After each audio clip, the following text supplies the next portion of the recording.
Selamat pagi. Ya, pagi-pagi semangatnya ibu bapak hari ini. Bagus, yang mana semangatnya? Oke ya ibu bapak, mohon maaf mengganggu aktivitasnya pada hari ini di jam sekarang. Ini kami Henry Setiawan dan Hakim, dan saya Hakim.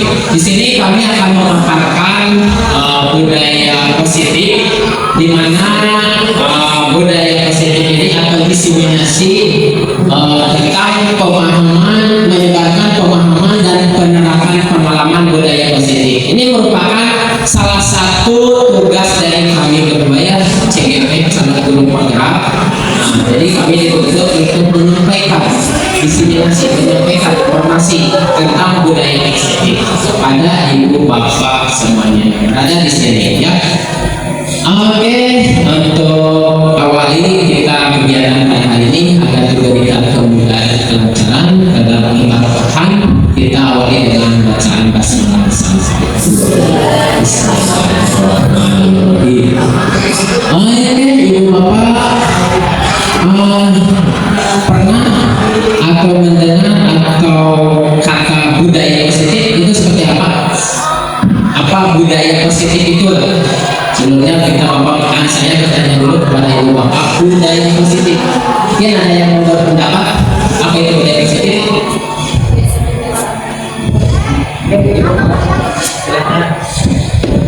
Silakan ya. Budaya positif mungkin lebih dari kebiasaan-kebiasaan baik gitu ya yang ada di lingkungan kita. Ya, ada lagi yang mau tambahkan kebiasaan baik yang ada di sekitar. Mungkin ada lagi tambahan dari ibu bapak pendapatnya tentang budaya positif. Oke. Ada lagi Pak Sandir, silakan.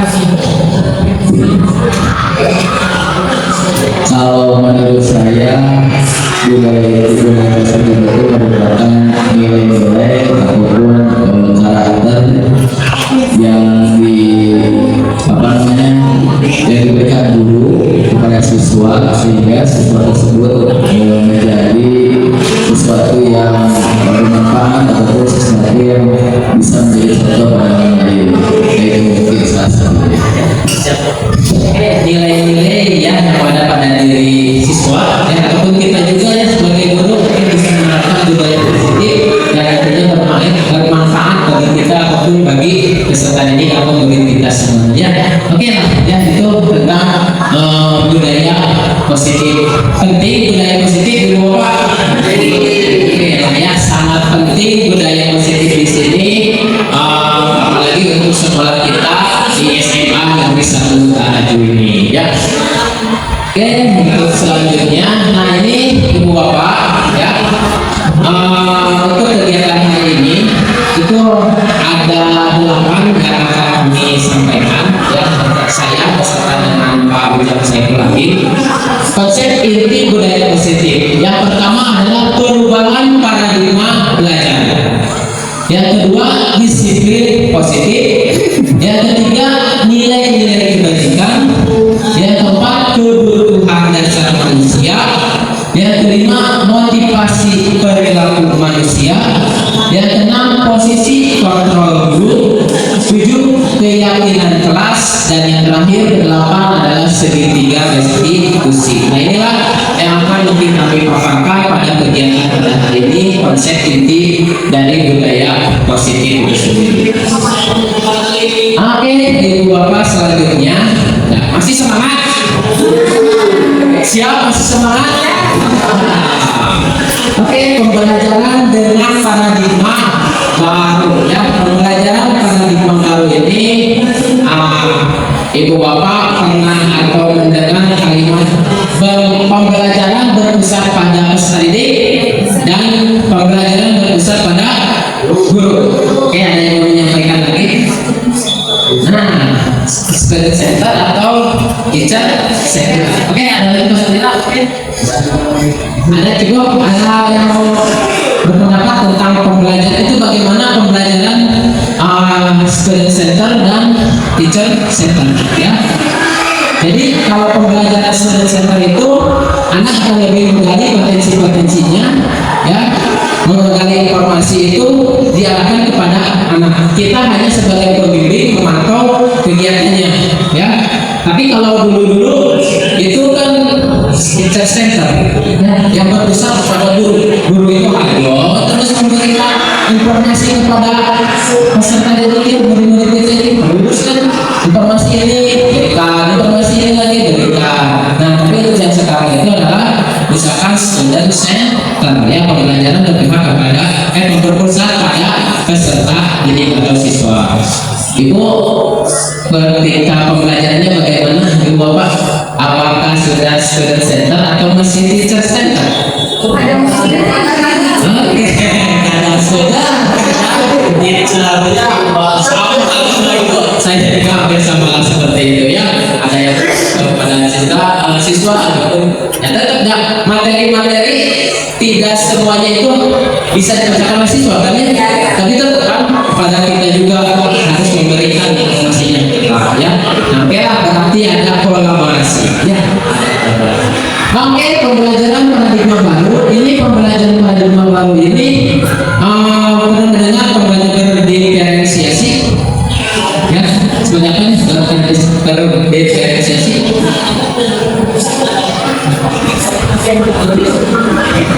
pembelajarannya pada kebutuhan siswanya, jadi kebutuhan siswa itu berbeda-beda, tidak sama. Oke.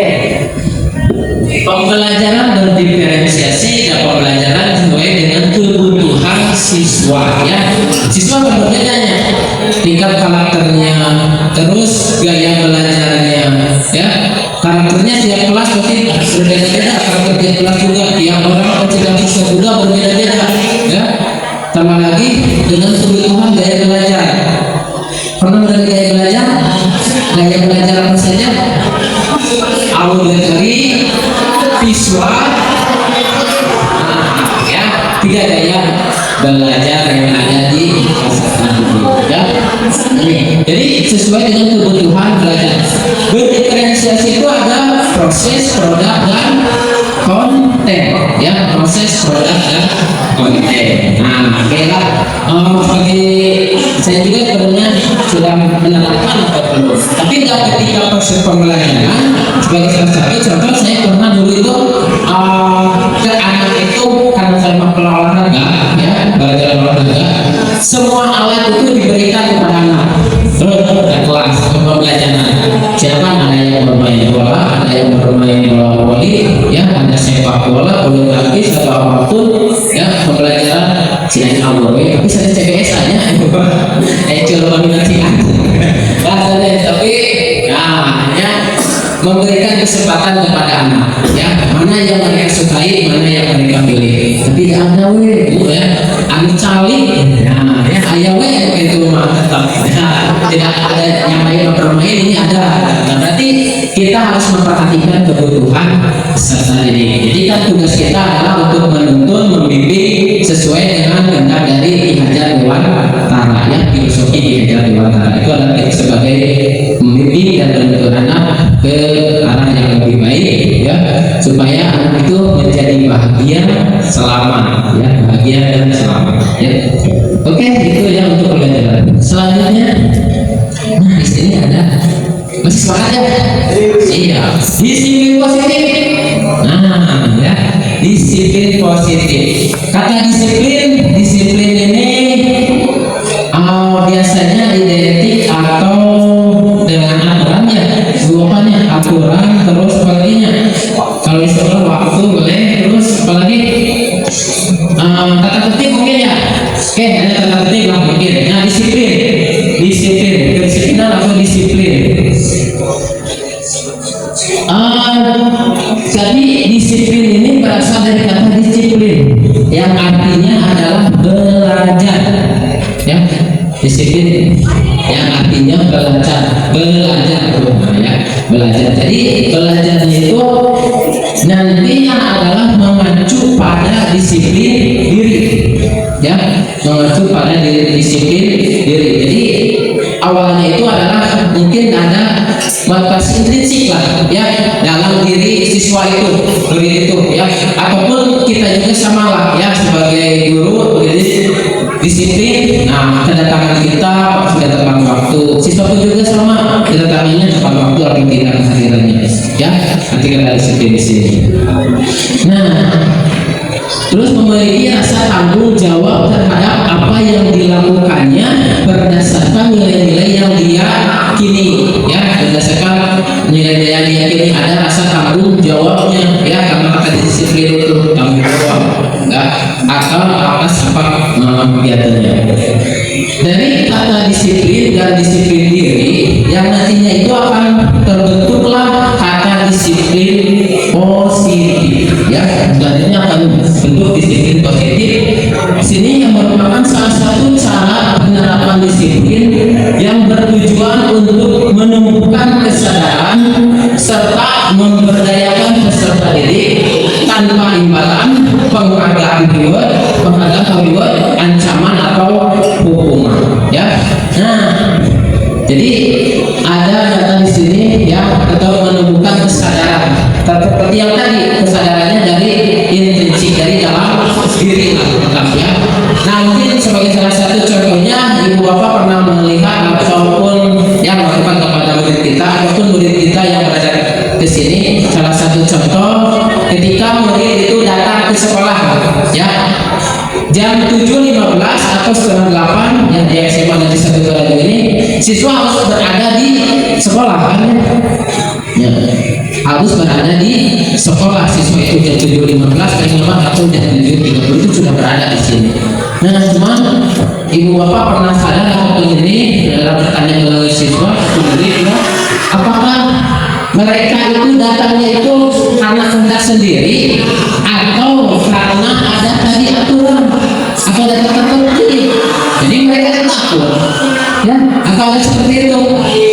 Nah ya, kalau kedatangannya karena tertentu, karena aturan, berarti kan mereka itu sebenarnya belum disiplin ya, belum disiplin sebenarnya, karena yang takutnya itu adalah aturan ya, takut karena guru piket misalkan kayak guru piket kedatangan langsung ya, ataupun ketika ibu bapak mengajar datang anak ke kelas, ibu bapak langsung dihukum atau apapun.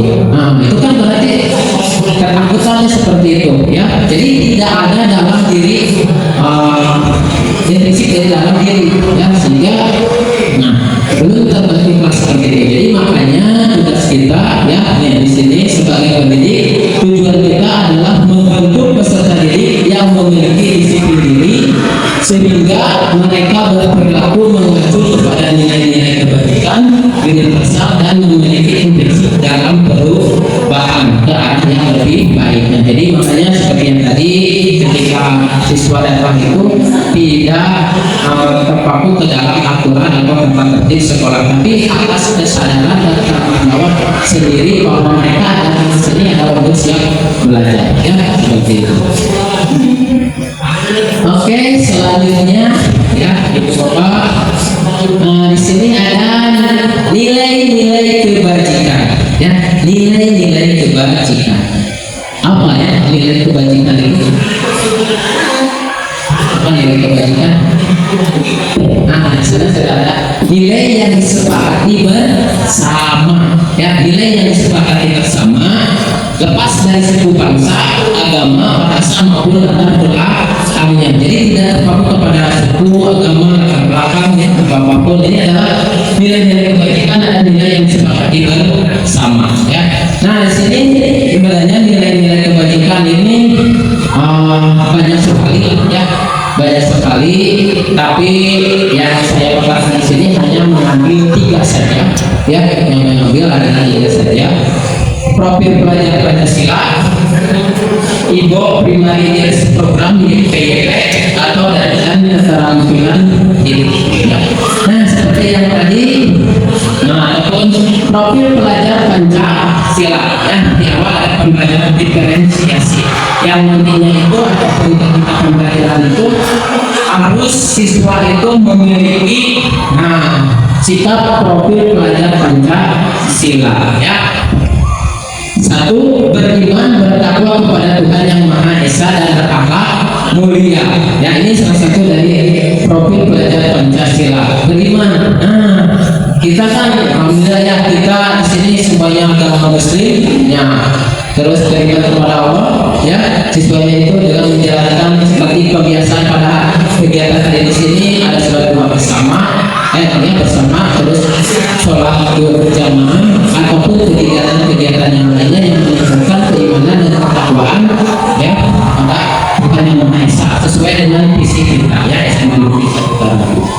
Terus selanjutnya ada mandiri ya, bagaimana anak sudah bisa belajar sendiri ya, seperti yang tadi berbesar kepada siswa ya. Terus berarti seperti kebinekaan global, bergotong royong dan kreatif. Ini adalah nilai-nilai kebajikan. Selanjutnya ada Ibu Primary program PIP. Ini juga sama, ada toleransi, rasa hormat, integritas, mandiri, menghargai, menghargai dan keterampilan hidup sama dapat dipercaya, lulus hati, pendengar yang mati, tidak merendahkan orang lain, memberikan yang terbaik dari hidup. Ya, ini adalah nilai-nilai kebajikan. Nah, nilai-nilai kebajikan ini yang nantinya mungkin akan dibahas ke dalam keyakinan kelas. Ya, keyakinan kelas. Pernah mendengar bagaimana keyakinan kelas? Tadi juga ada ya di awal, ada kesepakatan di awal nanti ada konsentrasi ya, ada keyakinan kelas. Oke, nanti di pembahasan di selanjutnya. Oke, selanjutnya apa? Ada tentang ya. Ini adalah tentang kebutuhan dasar manusia. Aduh, ya. Ini kebutuhan dasar manusia ini tidak hanya boleh saja ya ibu bapak juga sama kebutuhan dasarnya ya, punya air lah pasti kebutuhan dasar ya. Apa saja mungkin tapi udah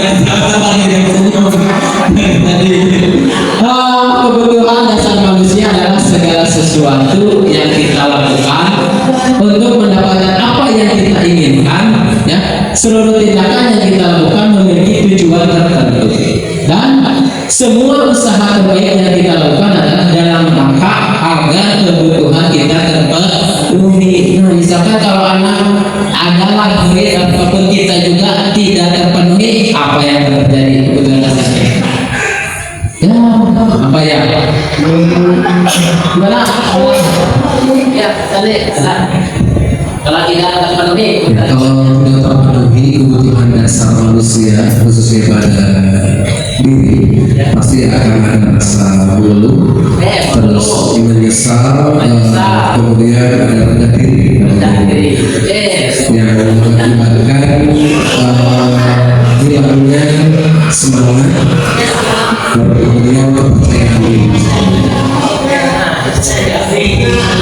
Jadi seperti yang dikatakan oleh Pak Sandi ya, ataupun nanti akan ada berperilaku yang negatif mungkin ya, kearahnya kalau tidak terpenuhi seperti itu ya, baik murid ataupun kita juga sama ya, mungkin atas enggak ya. Itu adalah tentang kebutuhan dasar manusia ya. Tetapi nah, selanjutnya kebutuhan dasar manusia itu ya jadi dari 5, ini saya ada 5 ya. Satu, bertahan hidup. Oke, bertahan hidup ya, malah ya kita harus butuh hidup, butuh makan, butuh apa lagi ya. Terus kasih sayang ya, rasa terima, penguasaan, kebebasan kesenangan. Oke, bertahan hidup. Bertahan hidup ini di sini ada makanan, pakaian, tempat tinggal ya, keamanan, kesehatan, biasanya kebutuhan primer ya, ini yang kebutuhan yang harus dipenuhi ya. Wah, wajib betul. Kebutuhan pokok itu yang wajib terpenuhi, dan apabila tidak terpenuhi maka kelangsungan hidupnya itu akan bersalah. Jadi manusia yang kebutuhan ini bukan kebutuhan ya.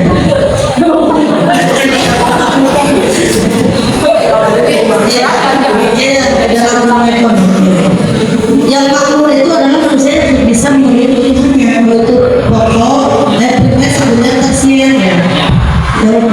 mau ya, karena itu boleh fisik kita. Ya. Sadar pangan-pangan. Kita bisa memenuhi kebutuhan sandang, pangan, papan. Bisa makan sehari 3 kali, punya baju lebih dari 1, tempat tinggal, itu termasuk hal yang wajib. Jadi ya. Terima kasih. Kebutuhan yang sangat mendasar yang sangat pokok bagi kita semuanya ya. Butuh makan, kita setiap hari makan. Kita makan bakso, makan apa? Pagi-pagi nasi dulu, oke siap. Kopak terus sebelah. Oke ya. Jadi bertahan hidup. Nah, ibu bapak ya. Ketika ibu bapak di dalam kelas ketika mengajar, nah misalkan melihat ada siswa lagi ngantuk misalnya, ayo ya tidur ataupun lemas ya, aneh ya ibu bapak, jangan sampai langsung dimarahi, jangan sampai langsung dihukum ya, tanya dulu apa alasannya kenapa tertidur ya, misalkan tidak makan nasi paginya misalnya, ataupun lagi sakit, nah kesehatannya lagi sakit misalkan tersuruh terus masuk paham misalnya keluar kamu mau ngantuk, bahaya ya seperti itu. Jadi kita tanya dulu lah apa dari kebutuhan murid kita ini ya, bertahan hidup. Selanjutnya kasih sayang dan rasa diterima ya, rasa diterima, dipedulikan, berbagi, kerjasama, menjadi bagian dari kelompok. Nah kita lagi-lagi bersama ya ibu bapak ketika berada di kelas tadi ya, kita ibaratkan berada di kelas tadi. Nah ibu bapak pernah membuat kelompok anak? Pernah? Oke, pernah ya. Nah di salah satu kelompok, misalkan satu kelompok itu jadi 5 orang atau 4 orang ya. Nah terus ada salah seorang misalkan diem anak itu tidak bisa berkomunikasi, tidak ini, kenapa harus seperti itu? Nah mungkin saja ya anak tersebut itu bukan kelompoknya, istilahnya apa ya? Circle atau istilahnya ya, circle-nya itu ya, mungkin lingkungannya itu. Jadi nanti ada frekuensi kayak seperti itu. Jadi yang nanti ini ya, jadi kan sama ya, menjadi bagian dari kelompok. Terus tidak dipedulikan ya, anak kemudian dipercoba itu obat kita orang nanti. Nah jadi jangan sampai seperti itu, tetap ya kita harus memperhatikannya. Selanjutnya penguasaan harga diri, keinginan untuk dianggap pemimpin, berprestasi, diakui dan didengar. Oke, nah ya kembali lagi di kelas lagi. Mungkin ibu bapak mendapatkan anak yang selalu cari perhatian, caper. Nah, ada ya, selalu cari perhatian. Terus apapun ya tindakannya mau WC terus ataupun proyek apa, tidak bisa diamnya, tidak bisa diam, tidak ini. Itu kan mungkin ada timbul dari rasa anak itu ingin selalu diperhatikan ya. Terus ingin ada diakui, ingin menjadi pemimpin lah di kelasnya itu ya, ingin itu. Nah itu adalah rasa penguasaan ya, penguasaan dari murid kita ya. Selanjutnya kebebasan ya, mandiri, memiliki pilihan, mencoba hal baru, mampu mengendalikan diri, mengendalikan arah dirinya ya. Kebebasan memang seperti yang tadi yang kita juga memperhatikan gaya belajar anak ya, seperti yang tadi audio visualnya, visual audio kinestetik ya. Nah itu yang memperhatikan kebebasan anak, jangan sampai anak yang pengennya audio kita berikan visual ya, seperti kamera gambar terus yang melihat, justru anak itu pengennya itu ketika didengarkan, atau anak yang suka mendengarkan seluruh musik langsung masuk ke pembelajarannya ya, seperti itu. Kinestetik apa yang kita bisa lihat saja, ya kita berikanlah apa bantuannya supaya ataupun mata pembelajaran ataupun alat peraganya apa yang bisa memacu anak itu menjadi paham untuk pembelajaran belajar kinestetik ya. Yang terakhir adalah ya, bermain, humor, antusias, tertawa. Nah, jangankan anak kita juga sama ya ibu bapak enak senang aja ketika kita berada di lingkungan bersama-sama ketawa-ketawa bergembira ya, bermain apapun ya sama lah anak itu juga sama yang mungkin di dalam kelas di dalam ada ya circle-nya atau apapun anak itu pasti senang ya. Nah jadi tidak hanya kepada murid anak tapi kepada kita di mana kebutuhan kita kebutuhan ini adalah kebutuhan dasar manusia karena kita juga manusia ya. Oke. Nah untuk itulah saja ya untuk yang dapat saya sampaikan pada kegiatan kali ini. Yang pertama itu perubahan pandangan belajar, disiplin positif, nilai-nilai kebajikan, kebutuhan dasar itu yang dapat saya sampaikan untuk materi kegiatan. Selanjutnya itu nanti ada motivasi perilaku manusia, posisi kontrol guru, keyakinan kelas, segitiga restitusi itu nanti akan disampaikan oleh Pak Ujang Saiful Akhir. Ya. Nanti mungkin kalau ada pertanyaan boleh dari kampung saja dulu, nanti kita bersama-sama. Ya. Nah, apabila kalau ada yang kurang oke, itu saja mungkin yang dapat saya sampaikan. Assalamualaikum warahmatullahi wabarakatuh. Assalamualaikum warahmatullahi wabarakatuh. Bapak dan Ibu yang saya hormati, Ibu dan Bapak Guru Hebat, alhamdulillah pada hari ini saya menyambung penyampaian materi budaya positif yang disampaikan oleh Pak Heri tadi. Kenalkan, mungkin di sini Bapak dan Ibu ada yang baru, mungkin belum tahu, tapi alhamdulillah pada hari ini bisa hadir ya untuk membersamai saya menyampaikan materi budaya positif ini. Oke, nama saya Ujang Saiful Hakim, saya mengampu mata pelajaran sejarah untuk di SMA Negeri 1 Talayu dan pada hari ini mudah-mudahan Bapak dan Ibu yang baru hadir atau baru bisa bergabung di SMA Negeri 1 Talayu bisa berbaur dan mengikuti budaya yang ada di sekolah ini sesuai dengan visi dan misi yang dijalankan oleh sekolah. Oke, menyambung materi, sebelum ke materi ada ice breaking. Oke, supaya tidak jenuh ya, ice breaking dulu. Boleh Bapak dan Ibu berdiri, kita nyanyi.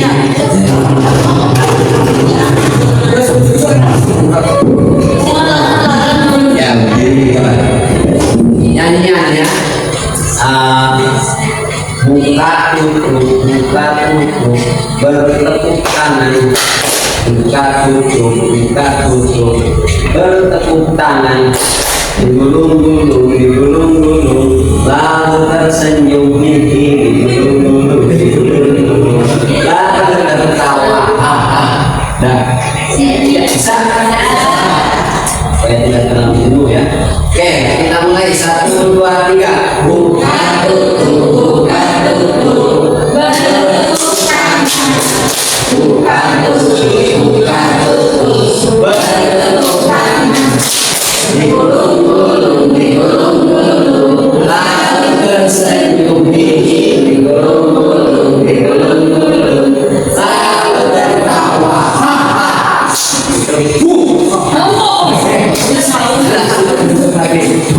Itu sedikit ice breaking dari saya supaya tidak terlalu jenuh.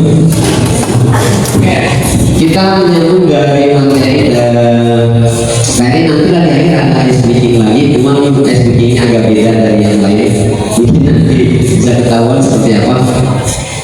Nah ini yang akan kita bahas atau yang akan saya sampaikan berkaitan dengan motivasi perilaku manusia, di mana setiap manusia pasti memiliki motivasi dalam kehidupannya.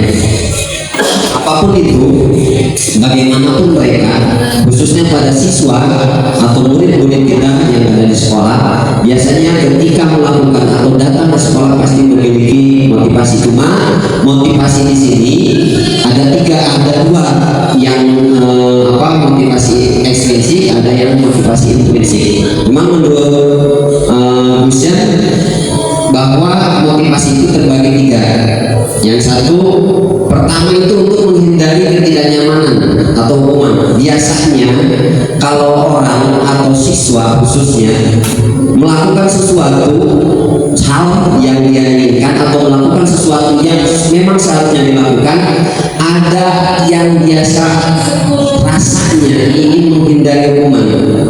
Contohnya gini, dalam dia di benak dia akan bertanya, ketika saya melakukan ini apakah akan seperti apa? Itu jadi motivasi. Memang selintas bentuknya positif. Ketika dia merasa bahwa dia akan mendapatkan hukuman, ya, atau rasa tidak nyaman, maka biasanya dia akan terpaksa melakukan, atau biasanya dia akan menjadi motivasi untuk melakukan, walaupun bentuknya seperti hal positif, tetapi pada dasarnya itu muncul dari luar secara ekstrinsik. Motivasi secara ekstrinsik, apakah itu karena aturan dari sekolah, apakah itu karena memang harus diharuskan oleh guru, itu biasanya secara keluar dari luar datangnya. Terus yang kedua, untuk mendapatkan imbalan, penghargaan dari orang lain. Ada orang yang melakukan sesuatu karena keinginan mendapatkan satu hal. Contohnya seperti anak datang ke sekolah atau melakukan sesuatu ketika belajar karena dia ingin mendapatkan imbalan. Contoh, saya mau nih ke depan asal bapak atau ibu nanti kasih nilai gede. Atau kadang-kadang ada kita sebagai guru kadang-kadang nyelalain, kamu nanti melakukan ini, kalau melakukannya nanti kamu akan dapat nilai gede, nanti oleh ibu atau bapak nanti dikasih nilai gede.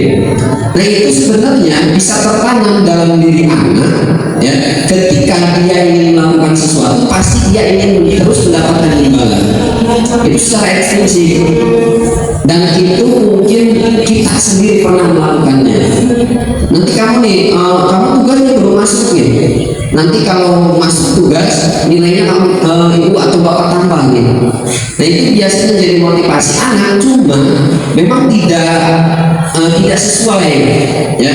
Itu harus ada dorongan diri untuk menjadi orang yang mereka inginkan dan menghargai diri sendiri yang nilai-nilainya itu mereka percayai. Jadi dari ekstrinsik ini kita masuk ke dari ekstrinsik masuk ke intrinsik, supaya anak ketika ada dorongan dari luar percaya diri bahwa mereka mulai dari ingin mendapatkan hukuman atau imbalan itu tidak muncul, tapi ingin memunculkan rasa percaya pada diri sendiri bahwa saya melakukan hal itu karena keinginannya.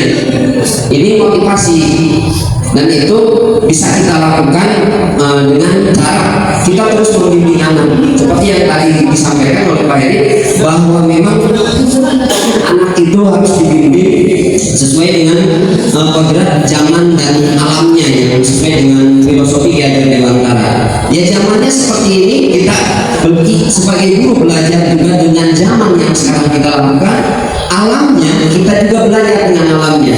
Ketika kita menghadapi siswa, lihat kondisi alam dan kondisi zamannya seperti apa, kita bisa menyesuaikan dengan keinginan siswa, dan kita bisa tahu siswa itu seperti apa, hidupnya di alam mana.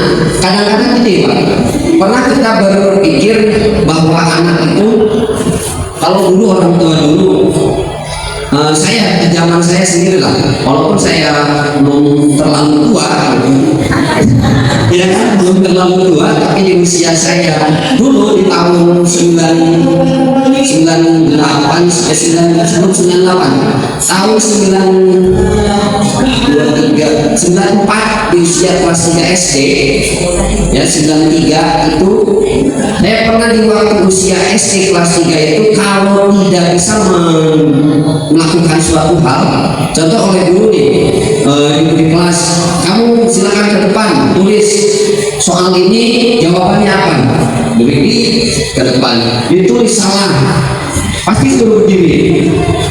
Kalau sekarang itu sudah tidak zaman, ya, anak itu sudah tidak bisa seperti itu kan. Kalau dulu ada hal yang tidak bisa sesuai dengan keinginan dulu, tuh pelengkap, kan? Itu dialami, walaupun memang zamannya seperti itu. Nah, tapi karena pada zaman dan pada alamnya yang berbeda, motivasi anaknya pun akan berbeda. Itu makanya kenapa guru sekarang harus lebih tahu tentang kondisi anak, harus lebih tahu dengan karakteristik anak, baik itu di kelas, apalagi di kelas, supaya bisa menyesuaikan dengan kondisi anaknya, supaya bisa kita tahu kondisi anak seperti apa, dan kita memperlakukan anak itu harus sesuai dengan kondisinya. Ini motivasinya. Nah, ini berikutnya ada 5 posisi kontrol guru. Pernah dengar ini Pak? Kemarin baru-baru ini ya, pernah mendengar posisi kontrol, 5 posisi kontrol. Ini dilakukan oleh seseorang. Ini dilakukan oleh baik itu guru atau psikolog sekolah untuk mengawasi atau mengontrol kondisi siswanya. Dengan 5 posisi kontrol ini, kita sebagai guru selama ini berada di posisi mana nih? Dari 5 posisi ini, ketika kita mengalami sedang melakukan pembelajaran atau ketika kita berada di alam atau lingkungan sekolah, posisi kita dalam menghadapi siswa di posisi mana? Karena posisi ini menentukan yang nantinya dampak yang timbul kepada siswa. 5 ini, pertama ada penghukum, kedua ada pembuat merasa bersalah, 3 sebagai teman, 4 sebagai pemantau, dan 5 sebagai manajer. Kalau penghukum, silakan ada yang tahu sebagai penghukum seperti apa? Yang pernah Bapak dan Ibu alami atau mungkin pernah melihat? Ancaman, awas untuk menjaga tugas, disuruh ibu mau pasien nilai, ya jelas tidak ada yang menjadi tugas. Ada lagi, betul, awas ada ancaman. Ada lagi nih dari penghukum. Biasanya sifat dari si penghukum itu akan mengeluarkan kata-kata seperti tadi ancaman, ataupun juga bentuk fisik, perlakuan fisik. Kalau dulu zaman saya mungkin disindek, ya, dijewer, itu dianggapnya dulu. Bahkan ada yang sampai dengan dipukul pakai tidar. Posisi penghukum bisa berupa bentuknya verbal itu dengan bahasa, dengan kata-kata, dengan umpatan, dengan cacian, dengan makian. Kamu tidak mengerjain tugas, anak siapa kamu? Bapak kamu orang mana? Bodoh kamu. Itu kan verbal. Nah, posisi penghukum biasanya akan merendahkan diri anak, sangat gong. Karena perlakuan kita kepada anak sebagai penghukum yang merasa bahwa kita itu yang paling benar, itu di posisi penghukum. Kalau bedanya dengan pembuat merasa bersalah, memang satu tingkat di bawahnya nih. Kalau pembuat merasa bersalah, biasanya seperti apa? Ada yang tahu? Nada bicara rendah, betul. Membuat anak-anak merasa minder, bersalah, betul. Biasanya di posisi sebagai pembuat merasa bersalah, kita itu biasanya dengan bahasa lemah, lembut, ya, posisi kita, perkataan kita lemah lembut. Tetapi dengan perkataan kita lemah lembut, ternyata itu dampaknya membuat anak merasa gagal. Oh, ya benar, saya bersalah. Akhirnya anak merasa minder, tadi disebut rendah diri, semakin ke bawah. Akhirnya anak-anak motivasinya akan hilang, karena kita bicara lemah lembut, enak gitu kan. Seperti kalau kita dengar tidak ada bahasa kasar yang muncul, tetapi ternyata dampaknya terhadap anak itu besar. Bahwa anak semakin rendah diri, bahwa anak merasa bahwa dirinya gagal dalam melakukan sesuatu. Itu di posisi pembuat merasa bersalah. Nah, kalau posisi teman berapa? Yang itu diskusi dengan anak, bertanya apa, seperti apa, keluhan, menutupi kesalahan anak. Tuh, kadang-kadang kita kena anak ini bapaknya dekat dengan kita, atau mentang-mentang keluarganya dalam keluarga pejabat, kita melakukan anak dalam posisi ketika melakukan kesalahan merasa kita bahwa kita itu adalah temannya. Nah, biar tidak apa-apa, biar bapak nanti yang akan menyelesaikan atau berbicara dengan kepala sekolah atau bicara dengan bapak ibu guru BK. Itu biasanya kita dalam posisi teman, menutupi kesalahan anak, menutupi perilaku anak yang memang menurut kita itu perlu diperbaiki, perlu dibetulkan, perlu diperbaiki. Tapi karena posisi kita sebagai teman, anak itu jadi berani tuh ketergantungan. Biarkan saja nanti kalau terlambat waktunya piket ke bapak ini atau ibu ini, saya tidak akan banyak disalahkan. Tahu saya, ibu bapak ini baik, menurut mereka baik, ya. Tetapi pada posisi ini anak menjadi ketergantungan, anak menjadi lebih berani dalam melakukan kesalahan-kesalahan yang lainnya. Dan itu akan terus berlanjut seperti itu ketika tidak diperbaiki. Dan keempat, pemantau. Posisi pemantau memperhatikan, mengontrol, mengontrol anak, ya. Pemantau itu lebih mengontrol posisi anak seperti apa, perilakunya seperti apa, perlakuannya seperti apa, bagaimana tindakannya, kita perhatikan terus mengontrol. Memang tidak begitu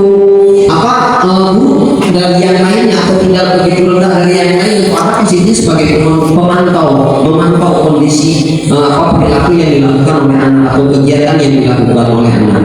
Itu boleh seperti itu. Tapi ada yang lebih baik, yaitu yang kelima, manajer.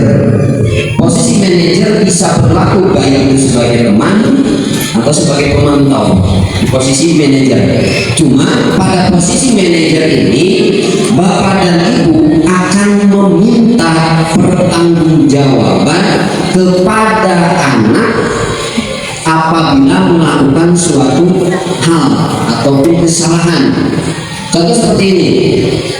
Datang anak kepada kita, apakah nanti kita panggil melakukan suatu hal, ya tindakan yang dianggap salah, kita perbaiki, kita tanya kenapa melakukan hal seperti itu di posisi itu. Nah, ketika dia menyatakan bahwa kesalahannya dilakukan adalah bla bla bla bla, posisinya kita meminta pertanggungjawaban yang muncul pada diri anak sendiri, bukan atas dasar kita memaksa. Jadi anak mau melakukan perbaikan atas kesalahannya dan yang muncul dari dalam dirinya sendiri. Itu di posisi manajer. Tapi tidak bisa berlaku sebagai teman atau juga bisa berlaku sebagai pemantau. Ini di 5 posisi kontrol sebagai guru. Dan bapak dan ibu, silakan bapak dan ibu merasakan sendiri posisi mana sebelumnya, sebagai apakah sebagai penghukum, pembuat merasa bersalah, atau sebagai teman, pemantau, ataupun manajer. Dan kita bisa berlaku di 5 posisi ini. Kita bisa berlaku di 5 posisi ini, dan tinggal bagaimana bapak dan ibu menyikapi baik itu perbaikan pada diri kita sendiri, termasuk saya sendiri, ya. Dan apabila nanti terjadi satu hal yang memang memerlukan posisi kontrol ini, kita posisinya di mana? Ya, tergantung dari apa yang kita akan hadapi nanti. Nah, ini contoh penerapan 5 posisi kontrol nih. Kasus murid tidak mengerjakan tugas yang diberikan oleh guru. Pertama, sebagai penghukum, berdiri kamu dengan sebelah kaki di sana. Kamu tidak mengerjakan, mana tugasnya? Silakan lihat. Tidak, Pak, saya tidak mengerjakan. Kemana? Karena semalam saya gadang, ketiduran, tidak mengerjakan, akhirnya lupa. Ya, silakan kamu ke depan, angkat kaki sebelah. Di zaman saya mengalami itu. Jangankan angkat kaki sebelah, angkat kaki banyak. untuk dialami oleh bapak dan ibu yang dulu lah di zaman sekolah dulu. Angkat kaki sebelah sambil pegang kuping.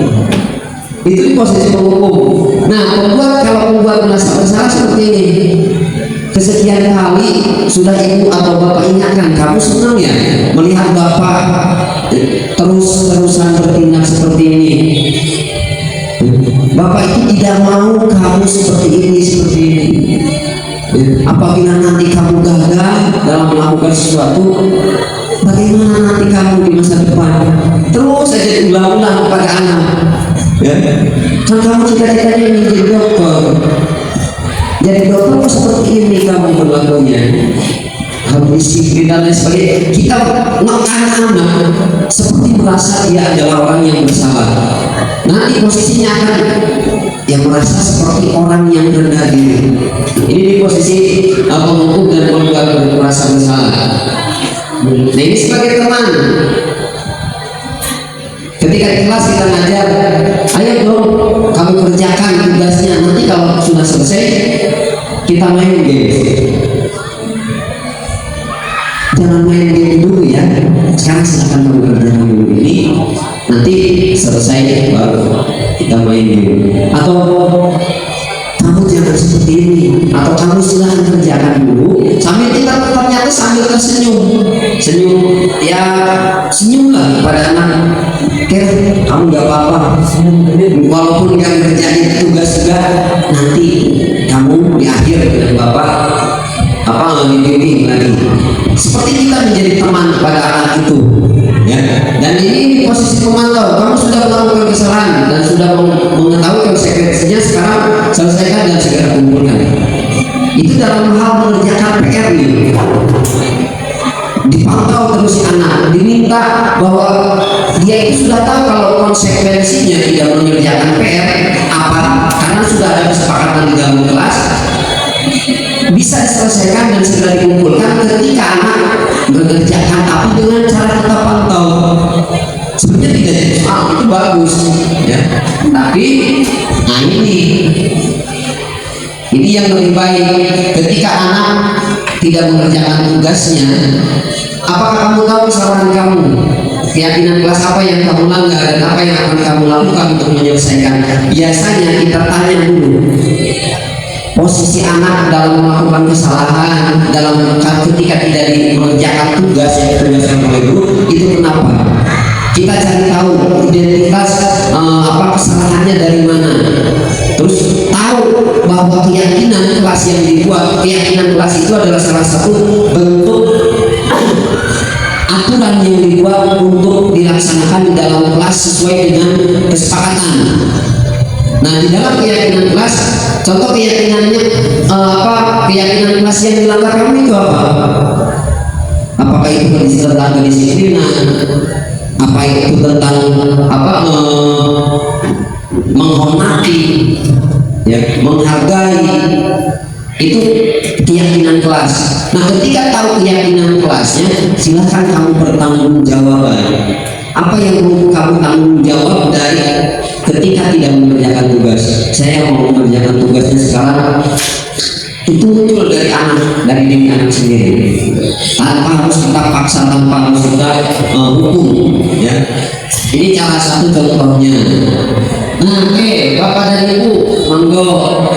Menurut Bapak dan Ibu, posisi kontrol apakah? Saya kecewa sekali dengan kamu. Merasa bersalah. Membuat merasa bersalah, kita lihat. Oke, betul. Ya, jadi sudah mulai tahu. Saya kecewa sekali dengan kamu. Perkataan itu seperti rendah, bukan rendah tapi seperti halus, ya. Nah, tapi beres-beresnya. Oke, berikutnya. Kamu tidak pernah benar melakukannya. Sekarang keliling lapangan 3 kali. Penghukum. Betul. Oke, secara fisik berarti ini ya, dilakukan secara fisik ataupun tindakan secara fisik kepada anak. Lakukan demi Bapak dan Ibu dong, teman. Oke, posisi ini adalah sebagai posisi teman. Jadi kan ke anak itu, kamu lakukan demi apa? Kenapa kamu terlambat terus? Tolong dong nanti atau besok jangan terlambat. Dampaknya kalau kamu terlambat, apa yang nanti dihukum?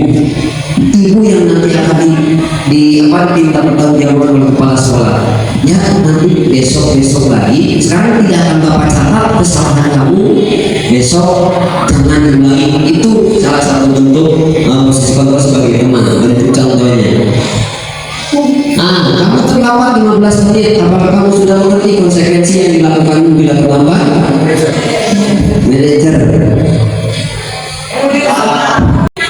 Jangan makan dan minum. Kata jangan itu biasanya berbentuk negatif. Ya. Bisa saja tidak diperbolehkan makan dan minum, atau hilangkan saja kalau memang dari keyakinan kelas yang diajukan oleh anak diberi kesempatan untuk mengajukan keyakinan di kelasnya. Kita tanggung keinginan dari anak semua. Tetapi ketika ada kalimat yang mirip, kalimat dari contoh dari A, si B, si C, ada kalimat yang mirip atau yang sama, itu bisa disatukan atau bisa dalam kata yang satu peraturankan, tidak perlu semuanya dimunculkan kalau kalimatnya yang mirip, dan nanti nilai kebajikannya akan muncul di sana. Nilai kebajikan yang sudah dibuat oleh anak dari keyakinan kelas itu akan muncul nilai kebajikan. Contohnya kayak gini, saling menghormati, berarti nilai kebajikannya adalah saling menghargai, saling menghormati, itu nilai kebajikan. Ya, tidak belajar dengan penuh semangat. Nilai kebajikannya disiplin. Ya kan, bisa berdisiplin. Kalau dengan disiplin ya semua kali semangat, belajar semangat. Itu keyakinan kelas. Oke. Nah ini segitiga restitusi, lumayan kalau untuk segitiga restitusi. Apa yang dilakukan tadi di dalam 5 posisi kontrol itu. Posisi kontrol yang 5 itu yang kita sudah tadi bahas atau lihat, dalam suatu bentuk suatu kasus atau suatu kondisi di mana anak melakukan suatu hal yang memerlukan penanganan dari seorang guru atau stakeholder sekolah, kita bisa menggunakan segitiga restitusi. Suatu proses dialog yang dijalankan oleh guru agar menghasilkan murid yang mandiri dan bertanggung jawab. Segitiga restitusi ini dimulai dari menstabilkan identitas, validasi tindakan yang salah, dan menanyakan keyakinan. Ya. Jadi ketika anak melakukan suatu hal, kita stabilkan identitasnya dulu. Contoh, datang anak kepada kita tanyakan, nah kamu tahu kenapa bapak panggil? Ya, tidak tahu pak. Bapak mendapatkan laporan bahwa tadi kamu melakukan contohnya pertengkaran dengan teman sekelas kamu. Ya, itu distabilkan identitasnya. Kenapa bisa seperti itu? Ya, baru kita lihat validasi tindakan yang salahnya. Kenapa kamu bisa sampai melakukan hal tersebut? Muncullah dari anak sebuah cerita. Ya, anak menceritakan, saya melakukan itu karena pak, teman saya pinjam alat atau pinjam barang saya, ternyata ketika dikembalikan sudah rusak, akhirnya saya marah. Ya. Oh iya, mungkin kalau di posisi kamu, bapak juga atau ibu juga akan berlaku seperti itu. Tapi dengan kamu tidak melakukan dengan hal yang lebih jauh, bapak sudah hargai itu. Nah itu salah satu tindakannya, validasi tindakan. Nah kalau menanyakan keyakinan, berarti apa yang sudah dibuat antara kita dengan anak, kita tanyakan. Ketika anak melakukan kesalahan seperti itu, kamu melakukan seperti itu, keyakinan kelas apa yang sudah dilanggarnya? Contoh pak, saya apa yang tadi sudah disebutkan dari kasus itu, saya tidak menghormati antar teman. Harusnya saling menghormati, saling menghargai. Itu salah satu bentuk proses segitiga restitusi. Nah ini contohnya, validasi tindakan yang salah, kamu pasti punya alasan kenapa kamu melakukan itu. Terus padahal kamu bisa melakukan yang lebih buruk dari ini ya, tapi tidak sampai terjadi. Itu di validasi tindakan yang salah. Kamu patut bangga karena telah melindungi sesuatu yang penting buat kamu. Jadi kita ajak anak supaya tahu bahwa dia melakukan kesalahan, tetapi tidak melakukan hal yang lebih jauh. Kita tindakannya dicari, kesalahan yang muncul itu dicari dulu. Kamu mempertahankannya karena sesuatu yang penting bagi kamu. Nah ini kalau menanyakan keyakinan, apa kamu yakin? Keyakinan kelas kita? Apa keyakinan kelas kita yang sudah dibuat? Terus nilai-nilai apa yang telah disepakati bersama? Ada juga seperti apa gambaran sebuah kelas yang ideal menurut kamu? Atau kamu ingin menjadi orang yang seperti apa? Ini salah satu bentuk menanyakan keyakinan kepada anak ketika kita ingin menyelesaikan satu permasalahan dengan yang tadi 5 posisi kontrol yang bisa saja sebagai manajer yang paling efektif kalau untuk melakukan segitiga restitusi itu diantara sebagai manajer ya. Oke, itu mungkin yang dapat saya sampaikan. Silakan Bapak dan Ibu kita ngobrol, kita sharing, kita bertanya. Oke, ada sedikit apa ya, trik, bukan trik. Kalau ada di sini barangnya, sebentar.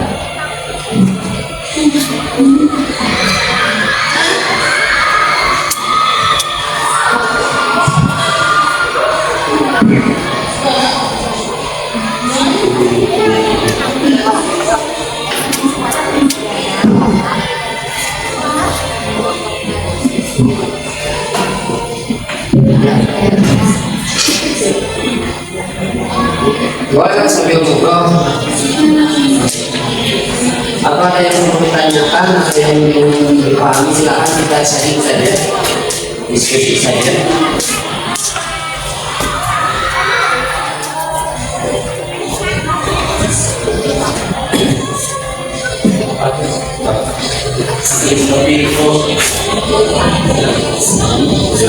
Oke ya Ibu Bapak, barusan kita pemaparan dari saya sendiri dan Pak Hakim tentang budaya positif ya. Mungkin di sini ada dari Ibu dan Bapak yang kami kita sharing saja, diskusi saja, bukan berarti saya ini lebih daripada Ibu ataupun kami lebih daripada Ibu, tapi kita sama lah ya Ibu Bapak, kita sama-sama sambil belajar dan saling belajar mendengarnya seperti itu. Mungkin ada Ibu Bapak yang bertanya mengenai yang apa? Sana Ibu. Assalamualaikum warahmatullahi wabarakatuh. Izin bertanya Bapak, bagaimana metode atau cara untuk menerapkan budaya positif sehingga kebiasaan-kebiasaan positif di sekolah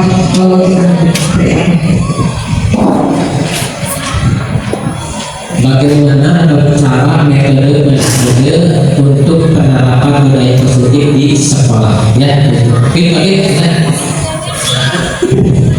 Penerapan budaya positif di sekolah.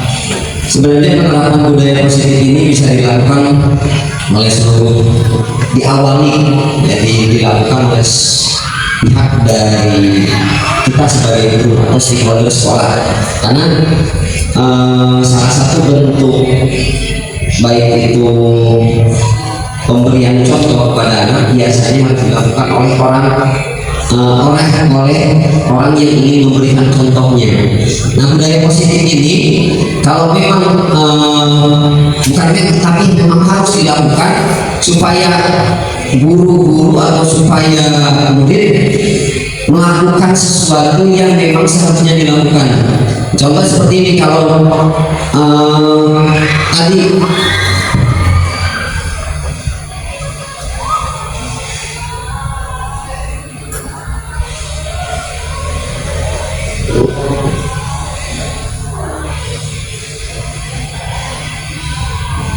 Nah ini sebagai pendidik, membentuk peserta didik memiliki disiplin diri.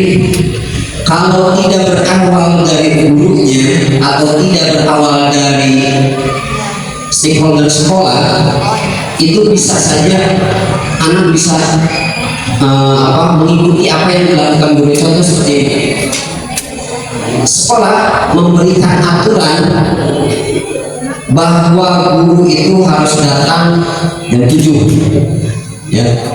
Anak harus datang sama jam 7, masuk kelas jam 7.15. Tetapi walaupun gurunya datang jam 7 ke sini, ketika dia punya jadwal ternyata masuknya bukan jam 7.15 tapi jam 9.08, apalagi jam 8, itu akan memunculkan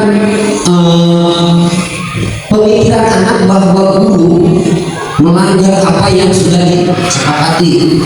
Nah, kalau munculnya dari diri kita sendiri, ingin menerapkan kedisiplinan, ingin menerapkan apa yang seharusnya dilakukan sesuai dengan peraturan yang sudah dibuat dan disepakati oleh sekolah, baik itu dalam visi ataupun misinya, lakukan semuanya secara bersama-sama. Karena kita tidak bisa melakukan budaya positif hanya oleh diri kita sendiri, tapi ternyata orang lain tidak bisa melakukan. Kalau tidak bisa dilakukan oleh kita sendiri, ya bagaimana diikuti? Kita bagaimana memberikan contoh? Nah, contohnya seperti itu. Makanya budaya positif ini perlu dilakukan oleh semuanya, bukan hanya oleh satu orang atau dua orang, bukan hanya oleh kepala sekolah, bukan hanya oleh seorang guru, tetapi oleh seluruh pihak yang ada di sekolah ini. Nah, ketika sudah dilakukan, maka akan muncul baik itu kedisiplinan, saling menghormati dan lain sebagainya, dan itu akan menjadi budaya yang baik, dan itu akan menjadi perilaku yang baik bagi sekolah terhadap lingkungan sekolahnya dan lain sebagainya. Itu mungkin sedikit banget tambahan yang Ibu Bapak untuk budaya positif yang sering atau kita yang sudah melakukan, yang sudah menulis berlanjut, yang sepertinya kepada kebiasaan-kebiasaan, ya, kebiasaan seperti di awal pembelajaran itu ada literasi, boleh untuk membaca Al-Quran ataupun membaca yang lain, ya, membaca buku yang lain. Terus ada menyanyikan lagu Indonesia Raya ataupun tradisional ataupun lagu wajib ya, seperti itu. Ataupun ada seperti yang tadi kegiatan sholat berjamaah, sholat duha bersama, ya. Terus ada santunan anak yatim, jompo ataupun dengan yang lainnya. Itu kan untuk menemukan rasa karakter kepada anak, atau biasa dengan ada 5S, salam senyum sapa, ya, itu sopan. Nah, itu kan, tapi tetap seperti yang tadi Pak Kim mengatakan, itu kita yang menjadi contoh dulu awal kepada kita, harus memberikan kepada anak, ya. Mungkin nanti dari kebiasaan itu terbentuklah budaya positif sehingga anak juga bisa menyadari, ya. Mungkin itu Ibu. Mungkin ada kurang paham atau kalau ini bertambahan dari yang lain boleh.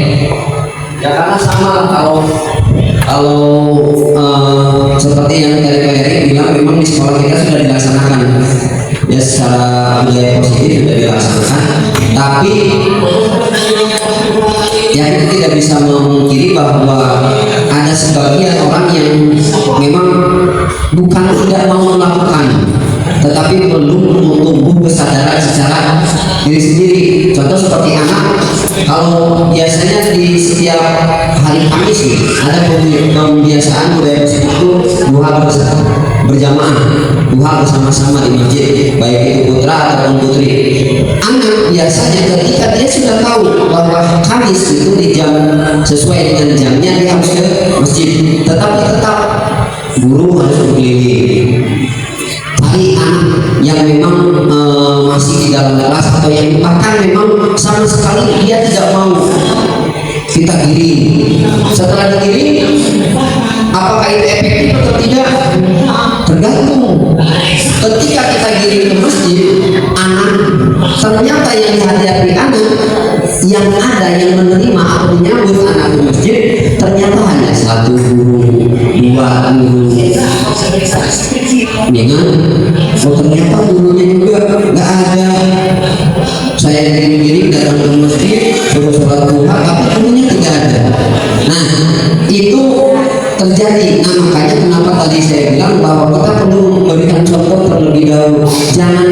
Jangan hanya mendorong anak supaya timbul kesadaran, ternyata diri kita sendiri yang tidak sadar atau sulit kesadaran, sadar diri sendiri itu sadar sampai hari ini. Mana misalnya bagaimana Bapak? Assalamualaikum warahmatullahi wabarakatuh. Kalau ini saya dengan filosofi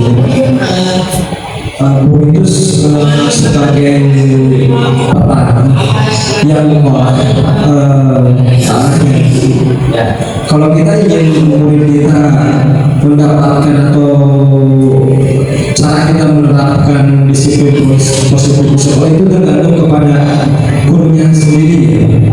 Artinya ketika tanaman itu ingin subur, jadi kita mengolahnya petani tersebut harus baik itu untuk tambahan aja itu. Jadi kita kembalikan lagi ke kita ya sebagai tenaga pendidik supaya kita atau kita mungkin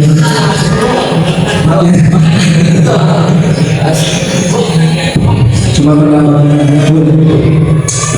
Jadi tadi kembali lagi ketika petani ingin tanamannya hasilnya subur, berarti itu kembali lagi ke petaninya.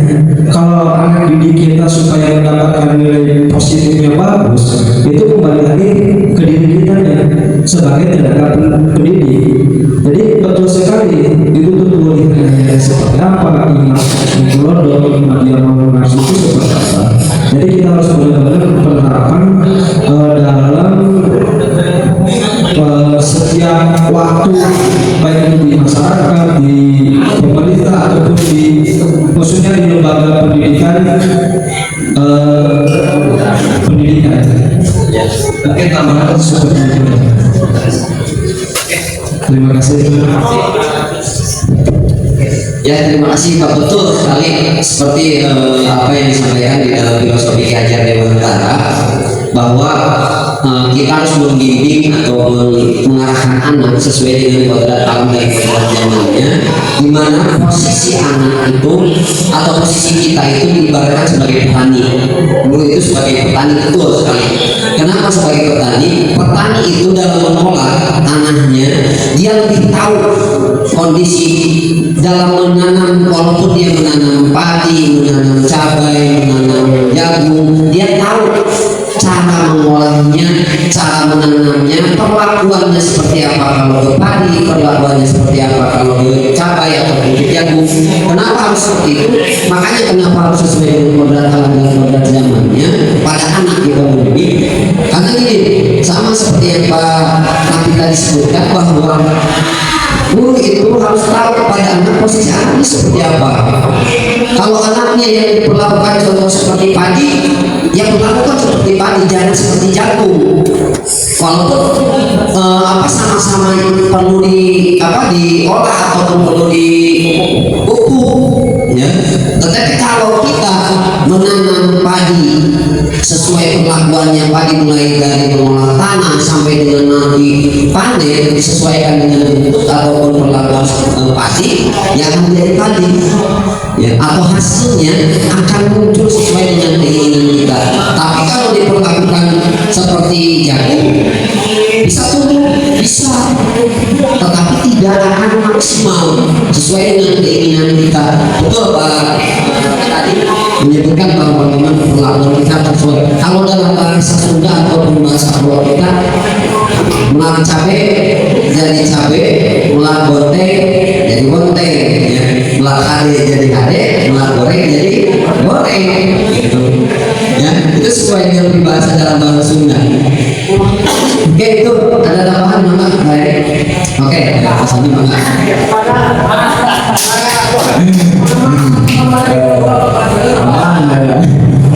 Gini, ya yang dikatakan Pak itu betul. Jadi segala sesuatu itu tergantung kita. Ya, si anak itu hampir tiap hari itu bersama di lingkungan sekolah. Dari jam 7 sampai jam 3 itu hampir semuanya ditanggung oleh kita. Kita ini mempunyai tugas berat yang pertama melatih mendidik, utamanya itu mendidik. Kalau saya yakin semua siswa itu sudah terlatih dari SD SMP, sudah terbimbing, tapi itu terdidik.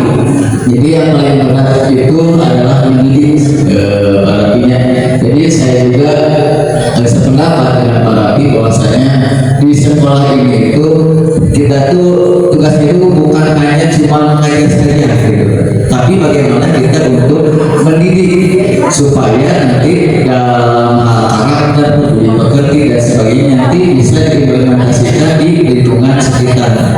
Tidak lupa juga tugas kita itu berat sebenarnya. Kalau misalkan kita selaras dengan bimbingan dari orang tua, kalau misalkan orang tuanya cur lewat, tidak ada tanggung jawab, kita yang berat gitu. Jadi kita selaraskan dulu dengan orang tua juga harus paham. Nah, seperti ada ilmu di ilmu sosial itu para bisnis determinis, yang mana lingkungan itu akan mempengaruhi pola pikir si anak gitu. Jadi si anak itu tergantung lingkungan. Jadi kita dihadapkan dengan lingkungan gitu. Jadi kalau misalnya kita terus memberikan bimbingan dan tapi kalau misalnya si anak dalam perjalanannya itu jelek, itu kita akan berat gitu. Nah, itu mungkin jadi satu PR buat kita juga untuk yang pertama itu mendidik, utama itu yang paling utama. Itu mungkin tambahan barangnya. Jadi saya Terima kasih Pak Sandi. Terus ya betul sekali bahwa dampak lingkungan terhadap anak itu besar, karena memang lingkungan pertama dalam mendidik karakter anak itu bukan sekolah, tapi di lingkungan rumahnya.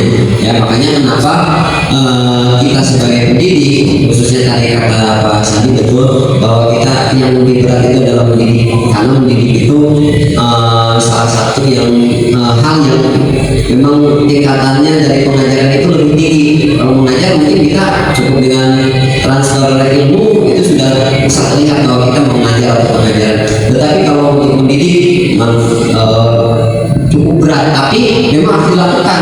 Kenapa? Karena tuntutan kita sebagai seorang guru, sebagai seorang pendidik, namanya pendidik ya harus pendidik yang mengarahkan anak supaya sesuai dengan apa yang mereka inginkan, sesuai dengan mereka yang apa yang kita ciptakan. Itu perlu dilakukan oleh kita semua, bukan hanya oleh satu orang, termasuk memang betul orang tua. Makanya kenapa kita dalam membuat apa seperti yang dilakukan oleh sekolah, visi itu harus disampaikan kepada orang tua bahwa di sekolah kita itu seperti di sekolah SMA Negeri 1 Taraju mencetak yang terwujudnya peserta didik yang berakhlakul karimah, berakhlak mulia. Nah, cara mendidik akhlak mulia itu seperti apa? Dan itu tidak bisa dilakukan hanya oleh guru PAI, karena guru PAI walaupun secara pemahaman agama lebih jauh, lebih tinggi, tapi tidak akan bisa membuat anak semuanya berakhlak mulia dalam satu sekolah tanpa ada bantuan dari yang lain, tanpa ada bantuan dari kepala sekolah, dari stakeholder sekolah, dari komite, termasuk juga dari orang tua. Ya, seperti Pak Sandi dan Pak Sandi. Nah, seperti dari Pak Sandi mengampu mata pelajaran PAI, pendidikan agama. Ya, jelas kalau secara keilmuan akhlak itu ada dalam pengajarannya ada, tetapi kalau dilakukan oleh Pak Sandi sendiri tidak akan bisa. Ya, tetap kita harus bersama-sama dan mudah-mudahan apa yang kita lakukan ini bisa berdampak positif terhadap anak dan bisa dilakukan oleh anak. Itu mungkin dari saya. Begitu. Oh enggak, tambahan. Boleh silakan Pak, itu guru PAI silakan. Assalamualaikum warahmatullahi wabarakatuh.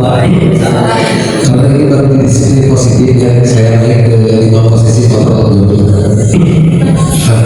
Sebagaimana tadi disampaikan oleh Pak Rafi, oleh Pak Sabila, kita itu sebagai petani yang diibaratkan sebagai petani yang menanam, kemudian mengelola dan sebagainya sehingga menghasilkan hasil yang diharapkan. Hanya saja yang menjadi pertanyaan, yang menjadi hambatan adalah bibit. Ya, kita menanam padi dengan bibit yang berbeda dalam satu ladang yang sama.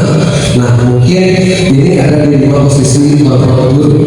Nah, bagaimana cara kita menyikapi dengan bibit-bibit yang berbeda tersebut dengan sebagai kontrol kita sebagai guru kan pasti perlakuan dan cara yang berbeda-beda untuk bibit-bibit tersebut. Nah, mungkin ada beberapa yang diiyakan ataupun tidak dari 5 posisi kontrol tersebut. Nah, mungkin yang paling ingin saya ketahui bagaimana cara kalau dikelompokkan nanti akan lebih mendiskriminasikan anak juga tersebut. Nah, mungkin ada hal lain dari materi yang kedua ini untuk bagaimana caranya mengelola bibit tersebut. Terima kasih. Nah, itu sangat-sangat panjang dan lumayan pertanyaannya. Oke, saya coba jawab dari apa yang Pak Sandi sampaikan barusan. Pertanyaannya, bagaimana cara mengelola bibit yang memang bibit itu tidak sama semua dari apa yang akan kita tanam atau dari apa yang akan kita olah. Sebenarnya bukan lebih tepatnya tidak ke posisi kontrol, tapi ke bentuk diferensiasi. Di dalam diferensiasi kita bisa mengetahui perbedaan baik itu karakteristik, pola pikir anak, ya, bagaimana cara kita melakukan perlakuan terhadap anak. Ada yang disebut dengan posisi penilaian atau assessment. Ada yang di awal pembelajaran ada yang disebut dengan assessment diagnostik. Itu cara bagaimana kita mengetahui karakter anak. Kalau kita bandingkan ke posisi ke bibit itu sebenarnya tidak jadi masalah baik bibitnya yang kurang baik ataupun yang bagus, tapi bagaimana cara kita mengelolanya dari bibit itu. Kalau bibit ini contoh gini, kalau bibit ini ternyata ketika ditanam memerlukan waktu lebih lama ya daripada bibit yang lain, bibit ini tetap dirawat sama sesuai dengan apa yang lain, cuma perbedaan perlakuannya lebih intens dalam kitanya. Contoh gini, kalau bibit ini perlu waktunya 1 minggu ini untuk tumbuh, ternyata yang ini hanya 4 hari sudah tumbuh, yang ini lebih lama. Nah, perlakuan kita terhadap anak itu harus lebih intens. Makanya kenapa nanti akan muncul anak rasa dari posisi kontrol ini. Apakah kita bisa jadi manajer? Kalau tumbuh kan kita tidak mungkin anak atau tumbuhan ini mau tumbuh keseriusan tincang ya itu tanamannya ya. Kamu ini susah banget nih majunya, terus besok menjalankan belajar dengan bapak ya salah. Tapi bagaimana cara dia supaya kemampuan dia yang memang belum muncul itu bisa dimunculkan, posisinya yang mau yang gimana, apakah mau di pemantau, apakah mau di manajer. Kita kalau di manajer mungkin saja, tetapi posisi tersebut bisa saja lebih ke pemantau juga, lebih ke teman juga ya. Lebih capek betul ya, karena kita harus intens ya. Jadi itu kalau bibit bukan tidak boleh tumbuh kan, bibit itu saya bilang kenapa dulu saya menyikapi, kenapa dulu Ki Hajar Dewantara menyebutkan atau mendirikan yang disebut dengan taman siswa. Taman, Bapak dan Ibu mungkin paham, tahu tamannya. Di taman ada apa saja? Berbagai macam tumbuhan. Tanaman yang tumbuh di taman itu tidak semua perlakuannya sama. Ada tanaman yang harus dibuang karena memang gulma atau virus atau yang lainnya. ada tanaman yang memang perlu ditumbuhkan secara baik, tapi yang perlu ditumbuhkan juga ada yang memerlukan perlakuan, dan perlakuannya tidak akan sama. Contoh seperti Gajah Dewantara, kenapa disebut taman siswa? Mungkin siswanya ini dari berbagai kalangan, karakter, suku, bangsa, agama itu berbeda, yang harus dilakukan oleh seorang pendidik, terutama di taman siswa. Ini tumbuhan ini, tanaman ini bagus nih, tapi memerlukan waktu yang lama. Tetapi ketika sudah jadi, sudah tumbuh, indahnya itu kelihatan.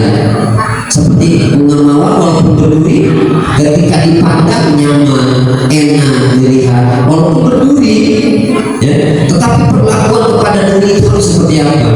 Kepada tanaman seperti mawar itu harus seperti apa? Nah, jangan kena mawar indah dipegang, apa seenaknya ya sakit. Tetapi kalau kita perlakukan dengan baik, duri tersebut tidak akan menyakiti kepada kita, tetapi keindahannya akan terasa oleh kita, dan hasil atau muncul di anak itu akan seperti itu kurang lebihnya. Mungkin itu jawaban secara singkatnya. Nanti Bapak dan Ibu bisa kita sharing saja secara teman sejawat, baik itu ketika di kantor, ketika dalam posisi di sekolah, ya, ataupun melalui sosial media. Silakan Bapak dan Ibu atau kita itu bisa men-sharing, sama saya dengan Pak Heri sama-sama belajar. Masih jauh dari kata sempurna, masih jauh dari kata bisa, tetapi berupaya untuk bisa. Itu berupaya untuk bisa. Makanya kenapa program grup penggerak ini diadakan, bukan kaleng-kaleng. Ternyata ketika saya mengikuti posisi saya mengikuti di CGP, kita tidak ditarget lawan yang asal itu cepat matang, ditarget bukan targetan, tapi memang harus digojlok. Ini materinya, ini caranya, ini yang harus dilakukan. Bapak dan Ibu harus melakukan ini. Jadi CGP itu adalah salah satu bentuk pengajaran bagi guru juga, supaya lebih jauh lebih baik diterapkan di sekolah. Jadi Bapak dan Ibu silakan boleh nanti di beberapa angkatan untuk mendaftar juga, ya, silakan. Itu saja, silakan. Cukup. Bapak. Nah, oke lah ya. Jadi sekali lagi silakan Ibu Bapak kita mengajak ya untuk bergabunglah di CGP itu sebagai tambahan kita pengetahuan, ya. Jangan kata berpikir ataupun hanya ingin menyempatkan atau apapun, ya, tapi kita profesional saja untuk mengikuti kegiatan CGP itu adalah untuk menambah pengetahuan kita bersama, ya. Silakan mungkin kalau itu bukan di CPKB-nya, kalau sudah ada undangan silakanlah kita mengikuti, ya. Terus jangan sampai ada miskonsepsi yang sudah CGP lumayan beginilah kita tidak kemana ya berbenturan dengan waktu atau apapun, ya. Tapi yang penting kita jalani saja, ya, kita jalani, kita awali ya, pertama biasa awal perkenalan dan yang lainnya, ataupun di pertengahan nanti kita sama seperti ini dengan Fakin dan harus menginformasikan kepada guru yang lain, ya, dan yang lain juga. Meskipun kita pembelajaran itu sekitar 6 bulan, ya, tapi dengan waktu beriring waktu tidak terasa. Kita awal di bulan bulan puasanya Maret, tapi tidak hampir lumayan, udah 40% tuh kalau dijalannya SD dengan 60% dari 60% lagi lah. Nah, jadi itulah Ibu Bapak ya, dengan mengajar silakan kita bersama-sama membangun sekolah kita di sini, ya, SMA Negeri 1 Tarogong. Oke, ada lagi teman, ada cukup? Oke, kalau udah cukup, terima kasih Ibu Bapak semuanya, ya, mohon maaf ya mengganggu aktivitasnya Ibu Bapak semuanya, dan mudah-mudahan apa yang kami sampaikan ini bisa bermanfaat khususnya bagi kami juga atau bagi Ibu Bapak, ya, sebagai pengetahuan, ya. Nah, nanti kita ataupun di kegiatan yang lainnya samalah kita bisa sharing-sharing, ya. Oke, kalau ada cukup kita tutup hari ini dengan pembacaan Assalamualaikum warahmatullahi wabarakatuh.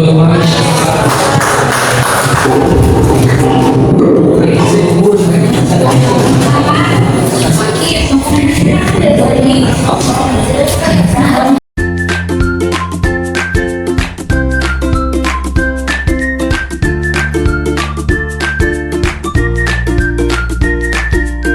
assalamualaikum warahmatullahi wabarakatuh. Pada kesempatan kali ini dalam pembelajaran, khususnya pembelajaran sejarah, sebelum dimulai di awal pembelajaran kita akan membuat kesepakatan kelas terlebih dahulu.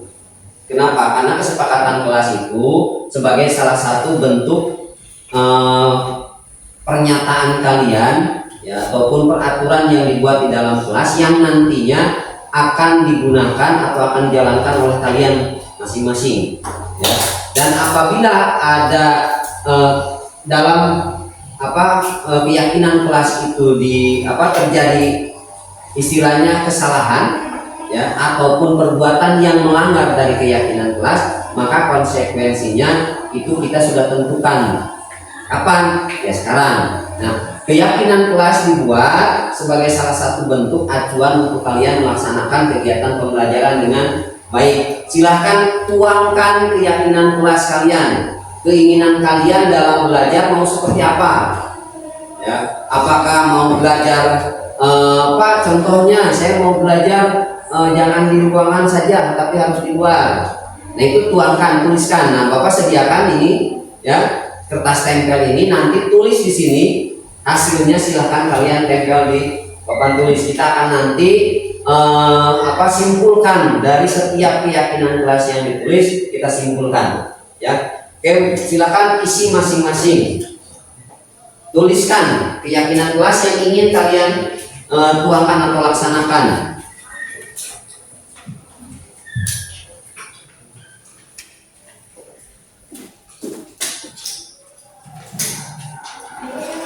Kalau sudah selesai nanti diisi, silakan boleh kalian tempel ke depan, ya.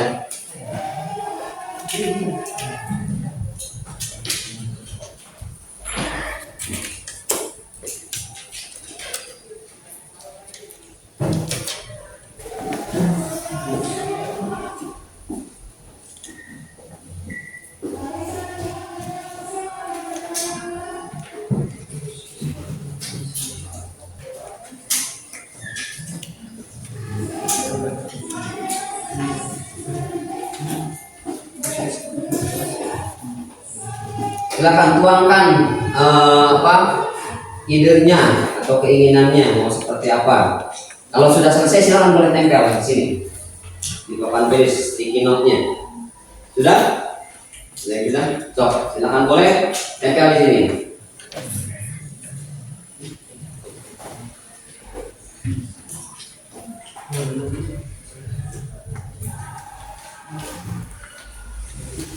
Cok, silakan boleh tempel. Berjajar saja. Nah, gitu.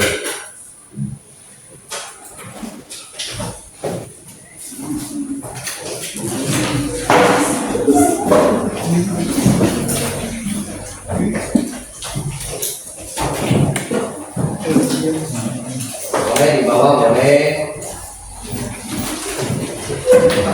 Tempel aja. Nah,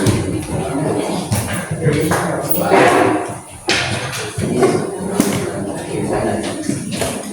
Kembali menjadi balik.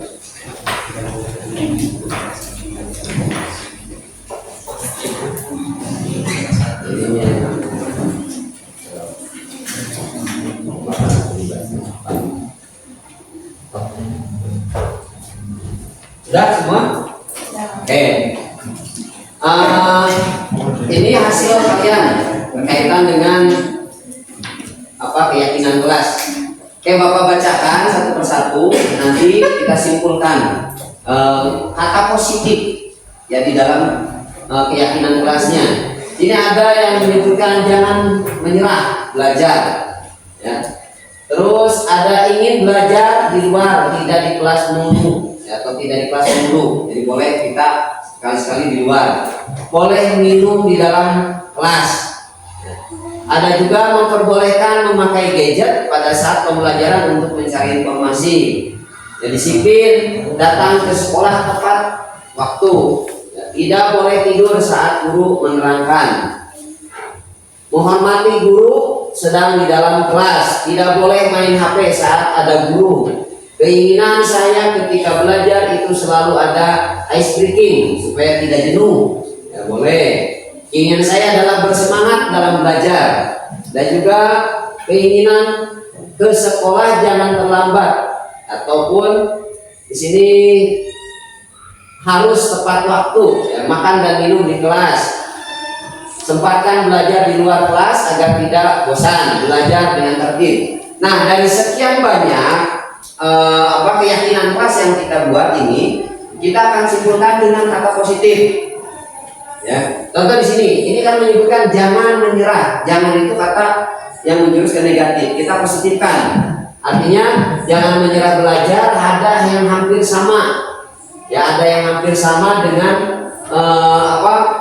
kata yang lain ataupun kalimat yang lain. Tidak disiplin datang ke sekolah tepat waktu. Artinya mungkin sama dengan jangan menyerah belajar. Berarti kita bisa ambil satu kesimpulan di sini.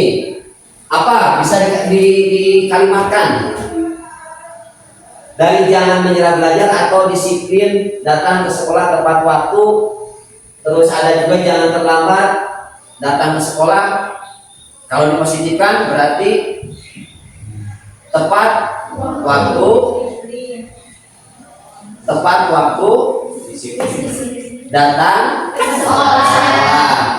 Tepat waktu datang ke sekolah berarti itu sudah menunjukkan kedisiplinan, betul. Ya, jadi tepat waktu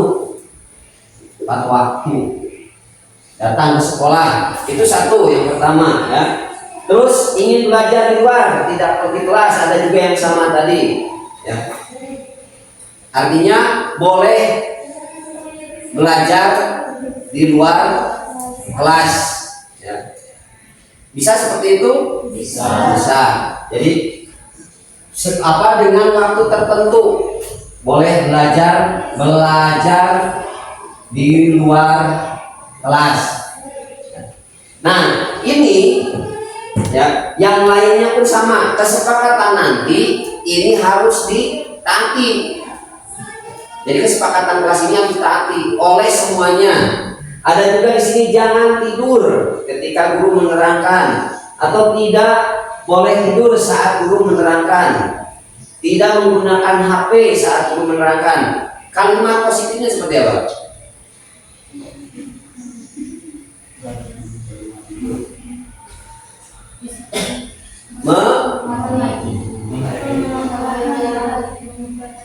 Memperhatikan guru saat mengajar, boleh. Jadi memperhatikan guru. Nanti boleh tulis oleh satu orang, ya, oleh sekretarisnya. Memperhatikan guru saat mengajar atau saat menerangkan, boleh. Ya. Terus juga boleh makan dan minum di kelas saat belajar. Makan tidak boleh, minum boleh. Jadi diperbolehkan minum air saat belajar. Jadi tidak melulu harus makan. Kalau makan mungkin akan kesulitan. Kalau makan saat belajar, yang lain sedang belajar, ini makan, ya jadinya nggak enak.